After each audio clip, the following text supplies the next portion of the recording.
What's up, y'all? Welcome back. I'm Van, and we are all the LFR family. Thank you so much for clicking play. One more thing for me. Please click the like button. That's it. If you can click the like button, that would be amazing. All right, so we still trying to find out who Let's Go Brandon Roneel is, and this is part 2. So y'all, if y'all seen part 1 already, then you're following along. If you haven't seen part 1 already, then you need to go see part 1, which will be in the descriptions below in the link, okay? All right, so y'all can follow along. We are with our girl Candace. Y'all already know that, you know what I mean? We like Candace over here. Candace is dope. All right, so far, she hasn't done anything to get on my nerves. All right, so we're going to go ahead and finish checking it out. Y'all let me know whatever y'all want me to know in the comments. Hopefully you and your family had a Merry Christmas, man. All right, guys, it's finally time to do a part 2 to the episode regarding Brandon Roneel. It goes over a story regarding somebody who came into my life, who I had a dinner with, and who I do not know whether or not he even existed. Hey, what's going on, Heather and Brent? Yeah, that's the family. It's an insane story. So many of you guys wrote in with tips and clues, and I do believe that we finally know who he was and what happened. We're going to unpack this slowly. Again, thanks to all of your tips. I'm actually going to have some people on this episode today and an episode tomorrow to speak about their relationship and their communication with Brandon Roneel, you guys. Brandon Roneel was a ghost created by the feds to watch and infiltrate possibly Candace Owens' operations, which she might have going on. I don't know what type of operations they thought they were breaking up, but they created a whole fake person in order to try and infiltrate Blexit. All that and more today coming up on Candace Owens.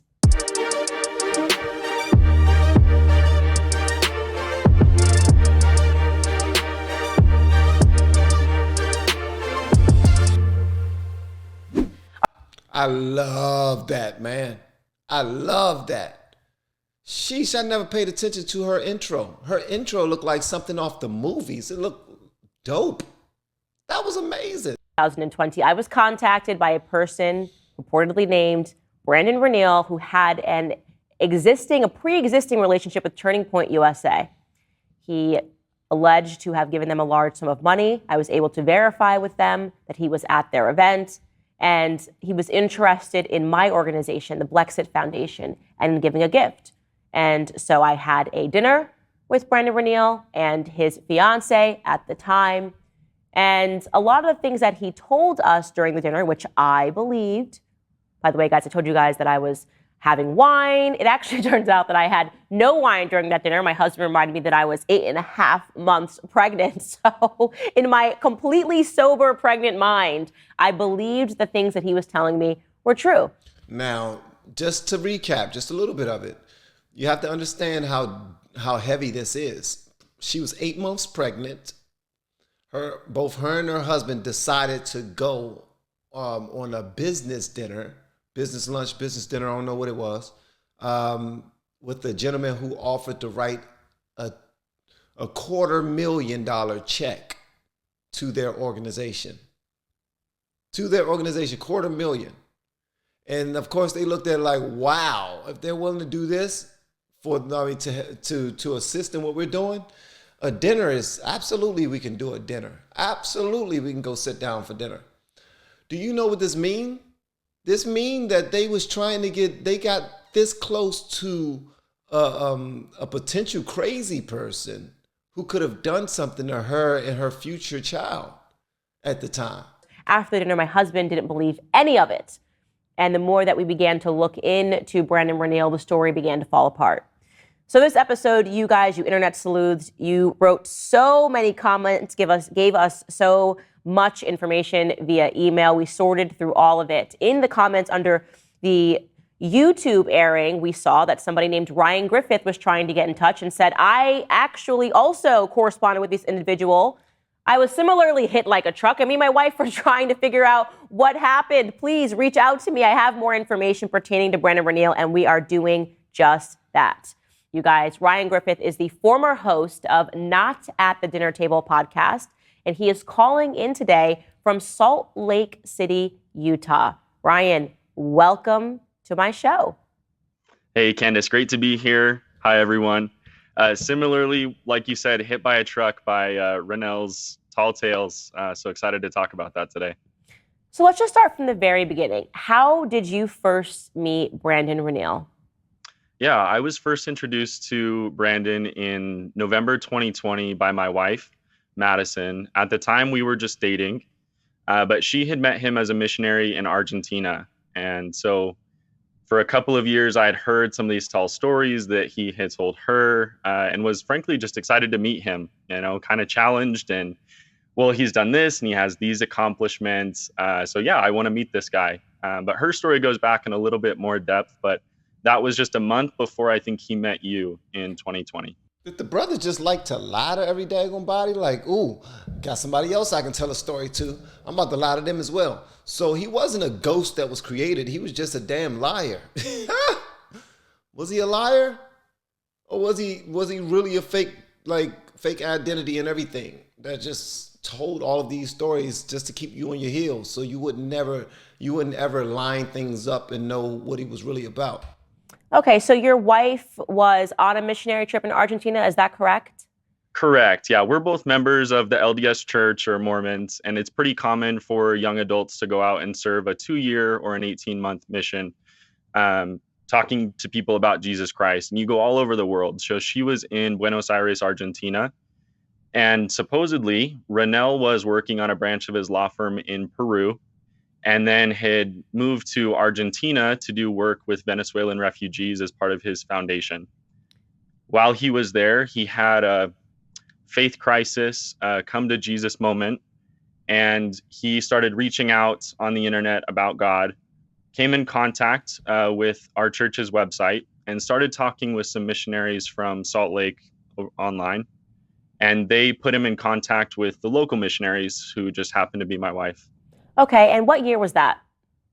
That would have been 2019. Okay, so you meet him a year later, but he is in contact with your wife in 2019 in Argentina. And what did she tell you about her correspondences with him? Yeah, she said Brandon was a friend.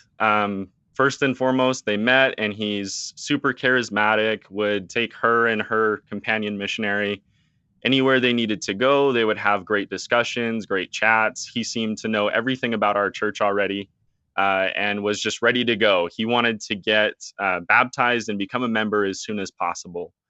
That should have been a red flag right up front. Usually things don't happen that fast. Why would he have to? And so he was also trying to infiltrate their church or whatever they had going on. So it was something going on here.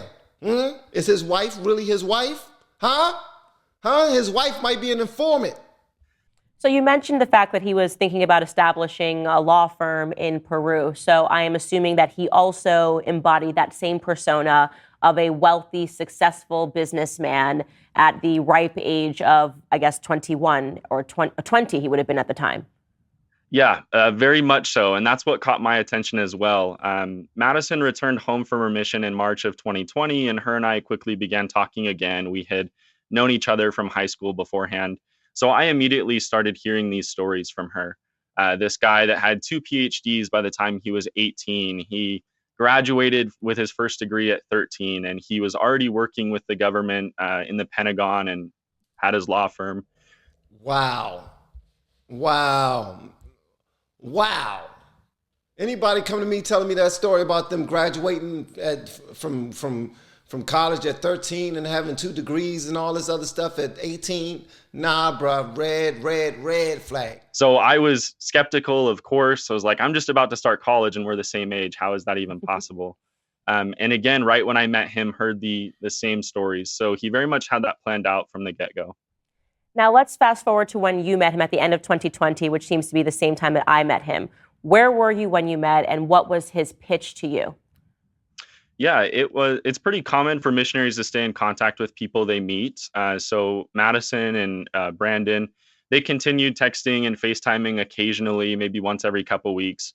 And it was in November that he said, you know what, I've been working as an advisor to the Trump campaign with the recount in the 2020 election, and things are crazy. I just need a break. So the week of the election, he just randomly told us, hey, I'm flying out to Salt Lake City. I'd love to come see you guys. We're like, okay, great. We drive up to Salt Lake City. We lived about an hour south, and we picked him up from the airport, and he immediately took us to a very fancy restaurant. He paid for everything. And that's when I first got to hear these stories of him working in human intelligence in the Middle East, him working for the Pentagon, about his law firm, work in Argentina. And he just continued with the story, but he seemed very knowledgeable, again, very charismatic. I fell for it. I was 100% bought in. And at that time, I had my podcast and I was anticipating recording an episode. And I was just like, this is such juicy content. How can I not buy into this? I want to impress Oh. upon listeners just that you talk about how charismatic he was. He was extremely charismatic when I met him as well. And it would he was knowledgeable. I think that's the adjective that you used. It's very Correct. difficult to believe that someone could be lying when they have so much knowledge about random tidbits and random facts, and they're saying so much at once. It's difficult to believe that someone could just be lying about everything that they're saying, right? Yeah. So go ahead, continue. So following the dinner, I guess there was a running joke that him and Madison had that he was going to buy her a car. Of course, with his immense wealth, that was nothing. He could buy her a car. And I was like, there's no way we're going to accept that. You're not going to buy us a car right now. And he said, fine, at least let me take you on a shopping spree. We walked around the Salt Lake City area, and he had no problem spending around, $2,000 just going into different stores. Hey, grab whatever you want. And it felt awkward. It felt uncomfortable. We were going to head home from the night. It was getting pretty late. And again, we lived about an hour away. And he said, no, you know what? Let me get you guys hotel rooms in the hotel I'm staying at. $450 a night. He had no problem putting us up there. Again, we're poor college students. We couldn't afford that ourselves. And he said, yeah, let me put you up where I'm staying. And it was at that time, Maddie went off to bed, and him and I proceeded to stay up for, probably 5 hours talking about everything, becoming best friends. And wow, can you imagine that? Now, here's the thing y'all need to consider. Consider this. Consider his age, first of all. He and his girlfriend's age, poor college students. And they're being pretty much wooed by this young man who has everything going for him. All right? And he's coming off as if he's doing it out of the kindness of his heart.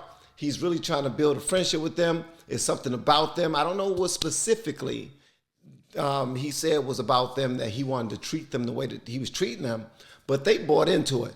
Would I have bought into it? No. That's just too much going on. But he caught them at such a young age, that they will believe all that. And plus, he's backing it up with cash. He's continuing to spend and spend and spend. Spend and spend and spend. That's all they see. So they're like, whoa, we're eating at nice restaurants. He's taking us shopping. He took them shopping. Then they was in a hotel, a high class, high dollar, top dollar hotel. And then he's hanging out with them one-on-one for 5 hours. Yo, these young kids are getting wooed, man. This is definitely a scammer. That's why I don't trust people with super high IQs. If you got a super high IQ, leave the video right now. Don't leave the video right now because you're still a friend. But still, people that's too smart. Nah, people that's too smart. yeah, that's the most interesting part. And this is where we started to get skeptical. So he visited us the week of the election. I spent just 2 days with him. And coming up, the next big event was the Turning Point USA Winter Gala. I was involved with the local chapter at Utah Valley University and Brigham Young University. And so he knew I had an interest. He said, hey, I've made this donation to Turning Point USA. I have 2 10-person tables. I'm inviting people from my foundation. I would love for you and Madison to be present. We thought, wow, that's an amazing opportunity. I could do so much networking. I was in the middle of this podcast in the local chapter. That'd be awesome, Brandon. We couldn't thank you enough. And so we had about a month to go. If I remember correctly, the Winter Gala was December 17th. So we had a month and a half. And we never got more details or more plans. We started to get a little bit anxious as it was just a couple weeks away. And he said, okay, let me have my assistant contact you and get flight details.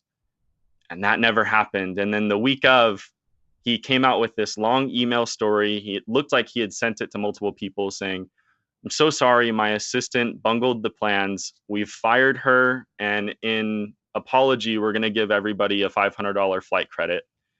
I'm sorry you couldn't make it. We were bummed. We didn't really hear anything else from him. But about a week later, after the Winter Gala, I get a text from a local chapter Turning Point member that I had also done a podcast episode with. And she says, hey, the CFO of Turning Point would like your phone number to talk to you about something. Can I give it to him? I say, sure, of course. And some of our members had gone out to the Winter Gala and met in contact with different people, and they recognized them and were asking about me. And I started talking with the CFO on a phone call, and he told me about Brandon Ronell's situation. Okay, let me just pause right here because I do want listeners to understand how this happened, because now it seems like our stories are crossing. So I had told them in a prior podcast that when after the dinner, started realizing that things weren't adding up, or I should say, more honestly, my husband very quickly said things weren't adding up, I immediately contacted Turning Point's COO. I'm assuming you may have spoke with Tyler. That sounds correct. Yeah, yes. I may have the titles wrong. It was somebody in the totally executive fine. leadership. Yeah, and so I contacted Tyler, and Tyler and I start texting like crazy, and we're sharing information. I'm going, Tyler, something's not right here. We need to figure out who else knows this person and can confirm the story. And if I remember correctly, Tyler sent me a link to your podcast and said, I think that he knows this guy, Ryan Griffith. Allow me to reach out. So Turning Point is now, the reason I've had this dinner is because of Turning Point, but now I'm going back to Turning Point and saying, who did I just have dinner with? And now Turning Point is going to you, and they're saying, how do you know this guy? Because you seem to be the only verifiable human being that we can find around him. Right. Okay. Yeah, so what's crazy is at that time, right, both of you obviously have very large followings, large organizations. And in searching Brandon Roneel, my podcast with maybe 50 to 100 listeners is the top Google result. Correct. Which was for strange. Any normal person, yeah, there should be no way that that's possible. And of course, Brandon's reasoning for that was always, hey, I did work for the Pentagon with top secret level clearance, and they wiped everything about me on the internet. That's why you can't find anything. You know what? That is wild, because I know someone who's done really, really, really well in life. And he's been wiped from the internet, but he did that intentionally because he don't want anybody to, know too much about him. But this guy right here is obviously scamming people. Now, if it weren't for him doing what he did to Candace, this is how God works. If it weren't for him doing what he did to Candace and them starting to investigate him, this guy wouldn't have been saved. Because it was Turning Point that was starting the back and forth with him about this guy because of what he did to Candace. So this it all crossed each other. That's the timing is impeccable. And he fundamentally had nothing except, as you mentioned, your podcast, which was shot very recently, which is why it came up in a Google search. We're going, okay, this has nothing to do with Christianity. This has to do with a person that very much is invested in the election cycles, very much invested in wanting to make sure that the Democrats don't win, that he is a patriot, that he cares about black causes because he's interested in Brexit. So we're kind of thinking entirely differently because he's presenting himself differently depending on who he is sitting down with. That's what it seems like. Yeah, it seems like he's very much a master of disguise, and he's willing to do whatever it takes to get influence and political power. And if that means changing parts of the story based on who he's with, he's willing to do that. So what happens next? So after that, contact with him gets a little bit sparse. We go into 2021. My wife and I get engaged at that time, and so we're planning a wedding for May, and we don't hear a whole lot from Brandon. Of course, his reasoning is he's got so many different jobs that he's performing, it's hard for him to communicate. So him and I are pretty friendly. It's mostly just small DMs on Instagram, a couple texts here, a couple texts there. And going into around April, we send him an invite to our wedding. Of course, he says, "Hey, I'm so excited. I'll do anything to be there." Again, with the gifts, I want to give you a large cash gift to start off your marriage. I want to pay for your honeymoon and all this stuff. By this point, we were skeptical, and luckily we planned around that. But about 2 weeks before our actual wedding, which was May 21st, he went dark. We didn't hear anything from him, which was unusual. We still had to find out some plans for him to come in and stay with us. He missed the wedding. Of course, he didn't come. We went on our honeymoon, happily enjoying that, not really thinking about Brandon. And around the first week of June, he sends an Instagram DM about a month after going dark on us. And he just says, "Hey, I'm so sorry. I've been out of the country for work. I didn't have access to my phone. I'm so sorry I missed your wedding." "Hey, Brandon, no problem. We love you. We'll see you when we see you." Right. And then not a whole lot of other communication until we hear about his death. And I can go into that, but that's where things get a little bit complicated. But again, between May and his supposed death, we didn't really hear a lot from him. This is wild, man. This is wild. And I know it's long, but it's wild. And I'm enjoying how it's all tying together. It's like something you see on TV. You know what I mean? This is definitely something you see on TV. I don't know who wrote his story, but god dang it, it's pretty daggone interesting. Because now you're wondering, from his perspective, from his periphery, from Brandon's periphery, what does his life look like? And why is he doing what he's doing? Like, what's his motive behind it all? His before he even called them up, every time he talks to this guy's girlfriend, fiance or wife now, every time he talks to his wife, who was then his girlfriend, what type of stuff was he trying to do? Okay, so it is early June of 2021. You hear from him basically saying, "So sorry I missed your wedding." And then you kind of hear nothing until you hear about his death, which I think all of us are very shocked by. I was already down a dark hole trying to figure out who this guy was. And then I see this link when I check in that says that he has been cremated in Philadelphia, Pennsylvania. And I'm going, what? He never even told me he had any connection to Philadelphia, Pennsylvania, aside from being an associate professor. But I understood it that he was living in D.C. at the time. And so I had tons of questions. When and how did you first hear about his death? Yeah, this is where it kind of begins a game of he said, she said. But my wife was contacted by another one of the missionaries who had conducted his interview to become a member of the church, right? And he wrote a blog about him. So he was one of the other few search results on Google when you search Brandon Roneel's name. This missionary reaches out to Madison and says, "Hey, this person just called my mom asking for any information about Brandon and said that he died. I don't know anything about this. I didn't know Brandon well. Do you know anything more?" And my wife replies back, "No, this is the first I'm hearing about this." They corresponded a little bit, but again, this other missionary didn't have a lot of information. And so Madison and I both send a message to Brandon's private Instagram account. "Hey, we heard this weird story. What's up?" And supposedly he died on June 17th, and this was maybe the 21st, just a couple days later. Then maybe 3 more days later, we get a response back, and I can actually read it. I've got it pulled up, that says, "Hi, this is Brandon's next of kin. I apologize for having to deliver this terrible news to you over DMs, but unfortunately on June 17th at approximately 5 p.m. in Philadelphia, God gave Brandon his angel wings and called him home to heaven. It was my understanding that you and your wife were great friends of Brandon's and had a major impact on him and his faith. So for that, thank you both very much." Any name, I'm his mom, I'm his brother, I'm his daughter, anything at all? Nothing. We tried to ask for more information. Brandon sent that. That's who daggone sent it. Brandon sent it. Huh? Brandon Roneel sent that. Matter of fact, I'm not saying his name anymore because he's a ghost. For real. I don't know this guy. Don't want to know this guy. But it went cold very quickly. What were you thinking when you got that message? Honestly, disbelief at first. If you take it at face value, oh my goodness, we just lost a good friend. But then we went to the obituary website as well, and that looked very sketchy, very poorly done, next to no info. There's no police report of what happened. And then, of course, the cover up is, well, he wanted his ashes spread in Fiji. There's no funeral service. There's no anything. This is the end of the road. Totally bizarre. Yeah.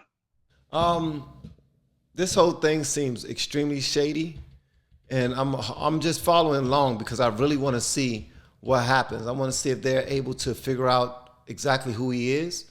I plan on checking out part 3 because there is a part 3 as well, because I really want to know who Brandon Roneel. I'm too vested at this point. I'm too vested. Usually I wouldn't even care, but I've spent too much time already. So I gotta keep going. I cannot stop in the race right now. I can't give up. We can't give up. I need y'all to be in the race with me. Who's with me? Meat delivered. So what are you thinking now about the Brandon Roneel story? So I'll admit, at this point, we started to think, okay, he either is an identity thief, credit fraudster, and we were duped. We fell for the story for 2 years now.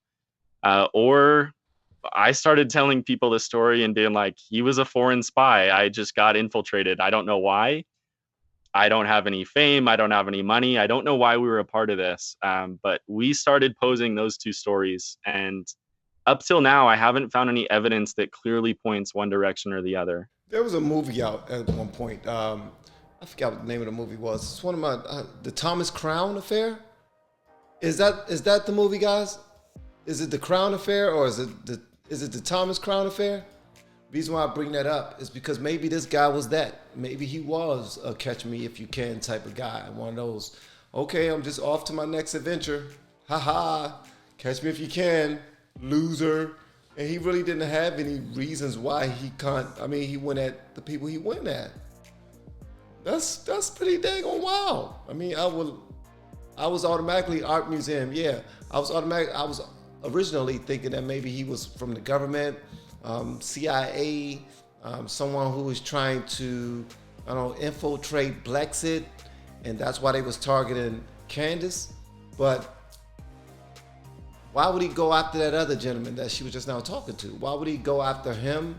Why would he befriend his wife, who was then his girlfriend for like a year and a half? Took them through this whole thing for 2 years, more than 2 years. And then, oh, he's dead. If you was, thank you so much for being a great friend of his. Bye. He gained his wings yesterday. Like, I don't get all that. Why he would pick them? Like, what did they have that he was trying to infiltrate? That makes no sense to me. So now I gotta go do number 3 because this makes no daggone sense whatsoever, man. Whatsoever. I don't care what y'all say. It don't make sense to me. It don't. But we're gonna meet on number 3. If you haven't seen number 1, go check that one out. This is getting weirder and weirder by the moon.